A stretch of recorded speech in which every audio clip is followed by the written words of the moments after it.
شاہین جب سانپ کا شکار کرتا ہے تو میدان جنگ بدل جاتا ہے۔ وہ اس سے زمین پر نہیں لڑتا کیونکہ وہ جانتا ہے سانپ طاقتور، زہریلا اور زمین پر لڑنے کا ماہر ہے۔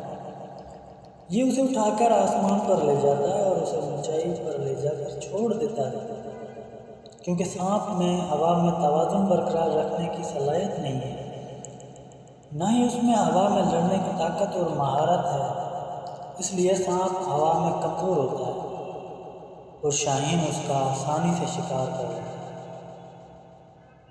اگر آپ کو بھی زندگی میں کسی سانپ کا سامنا ہے تو آپ کو صرف زمین پر لڑنے کی ضرورت نہیں، شاہین کی طرح جنگ کا میدان بدل دیجیے۔ دعا کے ذریعے اپنی لڑائی کو اللہ کی بارگاہ میں عرش پر لے جائیں۔ جب آپ اس کی بارگاہ میں سرنڈر کر کے اپنا معاملہ اس کے سپرد کر دیتے ہیں تو پھر وہ لڑائی صرف آپ کی نہیں رہتی، بلکہ آپ اس ذات کے حصار میں چلے جاتے ہیں۔ پھر اللہ آپ کی لڑائی لڑتا ہے۔